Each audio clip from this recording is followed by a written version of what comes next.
I've had some of my friends asking me if I would show them how I make my felt scrapbook. I'll put a little clip in here just showing like this is where I try to put a lot of my smalls. I don't like to have a lot of pillows, and you never really know what you're gonna do with like all these little smalls, and they just end up going in a bin. And so I decided I was gonna find a way to display those, and I really liked Laura Stitching by the Shore's idea of a scrapbook, but I don't really do a lot of paper craft. I could, but I just don't. And so I came up with this idea, and so I just wanted to kind of walk through how I do it.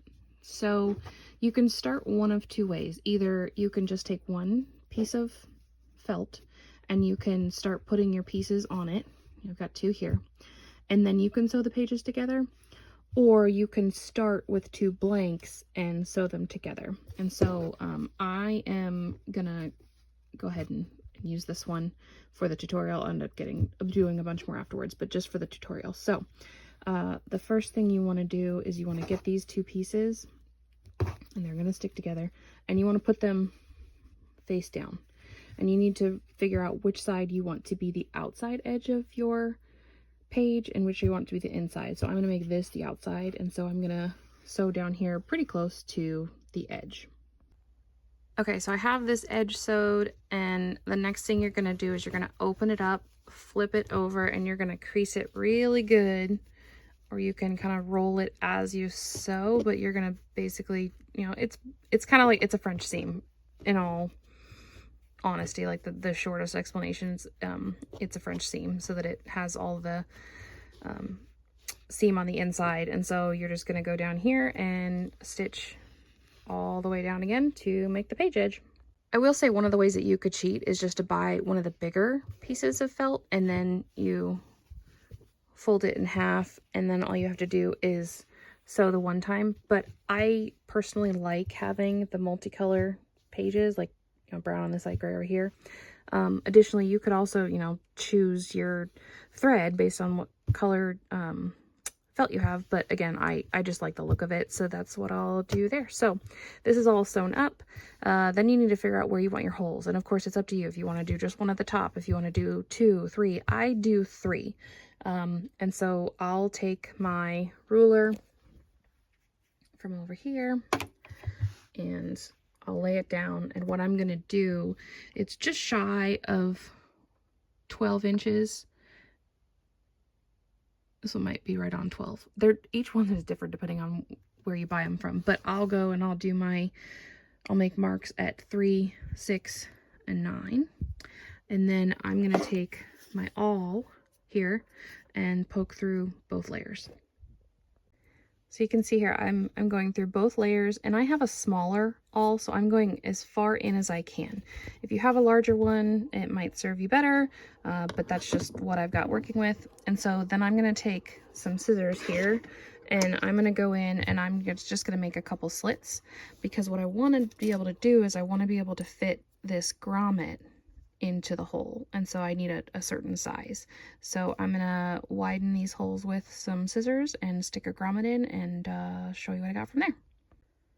So this is another chance for a little bit of personalization. I prefer to do grommets on each page so that if in any future time I wanted to add another piece or something or some decoration, I could. Like, I think eventually I'm gonna throw in some like embroidered letters that say spooky, or maybe some felt pumpkins or something over here. And so I'm just gonna do one at a time, but if you decided you're done with these pages, you could just grommet them both together.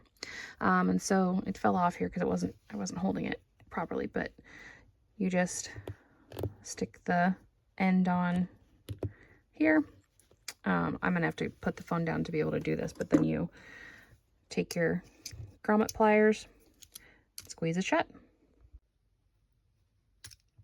All right, there we have it. So it's all stuck together now. So then I'll go and I'll do this one, and then these 3, and then it's done, and I put it in my book. So I wanted to show one little flip here. If you don't get the pliers on just the right way, they will make some pretty funky dunky holes. Of course, you can always, you know, pull it out and put it back in, but, you know, I don't want to risk tearing the felt all the way through, and I don't really care because it's just going to be hooked in the hoop anyway. There's still a hole there, so I'm going to be fine with it, but you can always take it out, but just showing that. So just a couple things that I wanted to mention, tricks of the trade, things I've learned. You do need to make sure that, it's like you can see here, like this is the shiny side. This one I put in upside down. That will happen. Make it look how you want it. If this bothers you, pull it back out. Again, it's going to be in the hole. I don't really care. Another thing that I have sometimes done is I will put my stitching too close to the edge, and so then by the time I go to put grommets in, it's going to go over the stitching. So just make sure you're aware of any of that. And then when you're making the cover, like if you're doing both sides of the cover, make sure that you don't stitch your directional fabric with the two sides on both sides, because one will need to be stitched on this side and one will need to be stitched on the other. So just some things that I've learned while doing it. Yeah, but you can customize it how you want. It's just a lot of fun, and like I've got a lot more decorating and stuff of things to put in here. Like these are stitches from my friends, so I'm probably gonna do some felt like friends here, and embroidery things here. I might put, you know, I don't know, some like a needle and thread or spool or something cut out of felt, or do some more embroidery or throw that in there. Black work here. You could always put like what the pattern is, you know, whatever you want to do on any of this, it's all yours. But that is how I make my pages.